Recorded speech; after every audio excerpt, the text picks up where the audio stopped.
Hey, how's everyone doing today? Let me tell you a story. The other day I was playing Project Zomboid when suddenly a zombie decided to bite me right on my neck, just while I was refueling my car. So I got mad and rage quitted out of the game. I started looking on Steam for another game I could play, but nothing convinced me. Project Zomboid had drained all the energy I had left in my body. That's when I remembered a video that a game master made about the platform, and about one of the most cursed sections on Steam. Exactly, the free-to-play section. And I said to myself, hey, why don't I try playing some of those games to see if they're really that bad? Maybe I would discover some hidden gems. Surely a bunch of junk games, but most importantly, I could finally forget about Marcos, my 6-month-old character who died in Project Zomboid that day. I still miss him. With that said, join me in this video, where we will take a look at 5 games from the free-to-play section of Steam, and we will analyze how good, mediocre or bad they really are, all from my point of view obviously. My name is DoRuTa, and let's get started.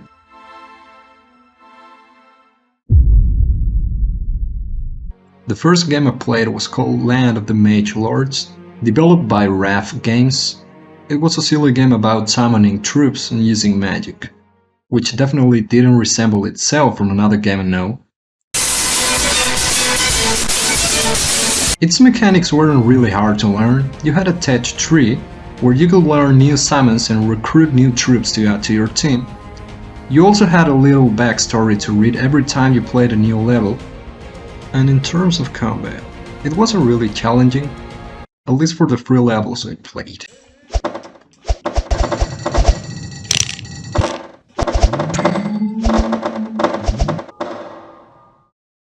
And overall, Land of the Mage Lords. It wasn't that hard, so it was kind of boring. The art style wasn't horrendous, but I don't think it made you feel immersed in the universe the game took place at. The game had no music at all, very important flaw. You could at least place no copyrighted music if it was necessary.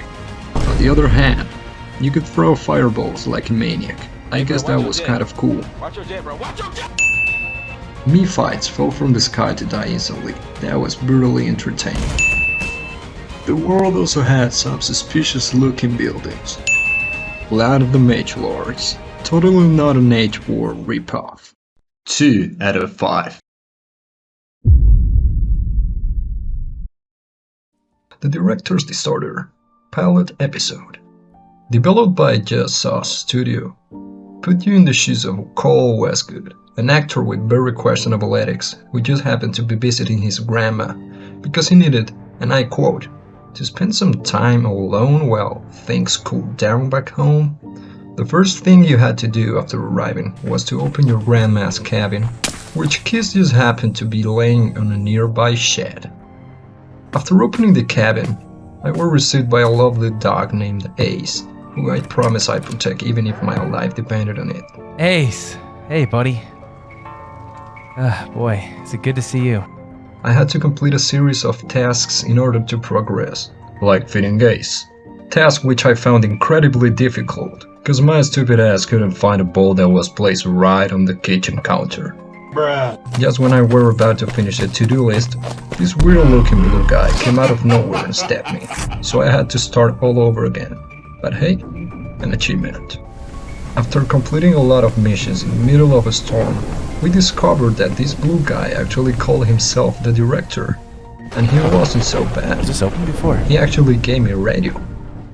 But our friendship died when he decided to kidnap Ace. Follow my instructions, and you'll get Widow Ace back. In order to let him go, the Director made me vandalize my mother's favorite tree. I'm so sorry, Mom. Burn all the money I stole from my charity. All that work, down the fucking drain. I burned it all. I don't know how this is gonna help me, though. Cut my finger off, cause why not? Oh,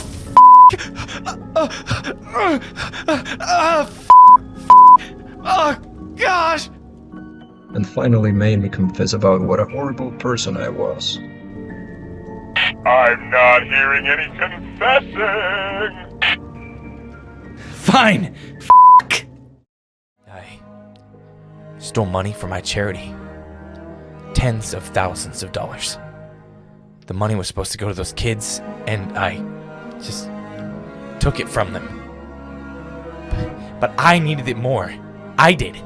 The bank was going to repossess my cars. I couldn't let that happen. Acting doesn't pay what it used to. I killed a man! That's it. Keep going. I was on my way home from a party. I'd been drinking all night. And he came out of nowhere. I stopped and checked on him, but he wasn't breathing. So I got back in my car and I left. I didn't want to leave him, I swear. But I couldn't help him. He was in pieces, scattered across the fucking road. So I went home. And the next day, I called my nana and I asked if I could stay at her place for a while. And so you came here to hide from the world. And just when I thought he would let Ace go, he demanded me to do one more thing. Burn my grandma's cabin down.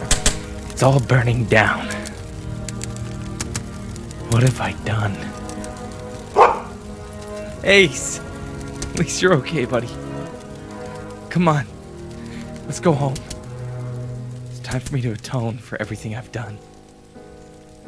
At least he was a man of his word. And overall, the director's disorder.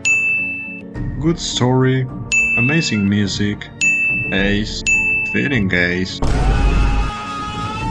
Who's really the antagonist of this game? 5 out of 5. Kill Bill, developed by BLJ. The perfect mix between CSGO surf maps with Garry's Come Out Next Spot maps. In this game, your only objective was to kill pills and collecting power-ups in order to survive. You had 2 game modes, Classic and Arcade. The second one was way more entertaining, because every 50 kills you got, new types of pills started appearing on the map. 100 bullets were all you had, so grabbing up power-ups was essential. Blue ones gave you more ammo, and purple's one were random. But every time I grabbed one, the effect was the same, super speed, which meant instant death. The music and the movement just prevented you from closing the game.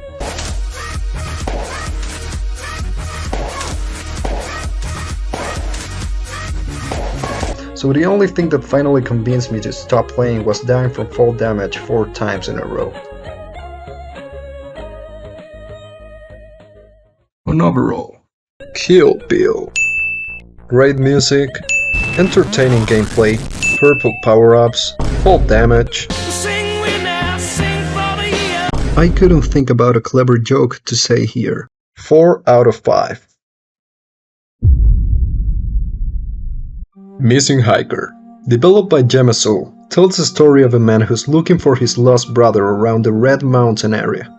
The game starts with the protagonist driving his car into a gas station, where you find out your brother isn't the first person that has gone missing in the area. That's pretty much all the useful information you get from the cashier. But hey, f it, let's climb the mountain anyway. After walking for a while, you find a tent with a very friendly guy camping on it, who once more informs you that you shouldn't be climbing the mountain on your own. But hey, f it, let's climb the mountain anyway.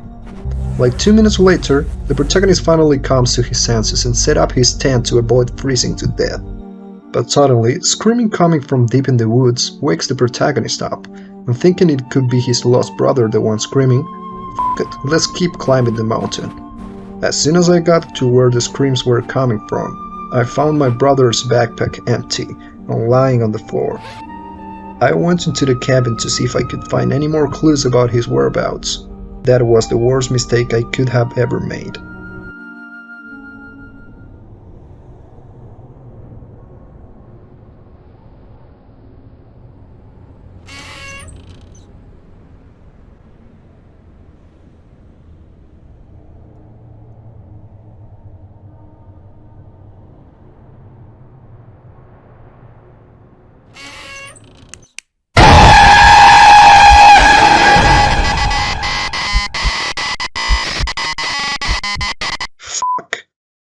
And overall, Missing Hiker. Great atmosphere, drunk driving is allowed, The game was pretty scary, to be honest. Brain dead protagonist. F it, let's climb the mountain anyway. 4 out of 5. Developed by Team. It's a platformer in which you are a capybara. Your objective is to escape out of the tree you're stuck at. And honestly, it was stressful as fuck. All you could really do to control the capybara was rotate his position and jump. I'd say that was the main reason why the game was so hard besides these stupid leaves. The soundtrack of the game was nice for like the first 10 minutes I played. After that, I couldn't stand it anymore.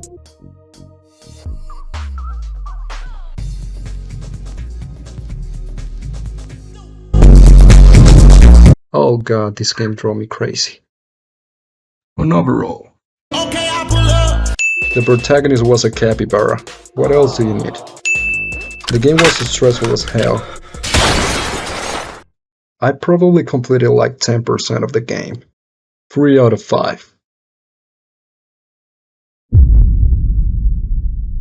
After playing these games, I learned that not every less known free-to-play is horrible. I really enjoyed playing the horror ones, although others, well, as I said before, did not meet the expectations. Land of the Mage Lords was just boring. The director's cut was surprisingly immersive. Kill Bill was addictive. Missing Hiker was way scarier than a bunch of AAA games that I know. And okay, I pull up. Well, I don't really like those kind of games, but I had fun for a while. Playing the games and editing this video was truly a unique experience, so I hope you had as much fun as I did. Thanks for watching to the end, and hopefully we'll see you together soon. Bye.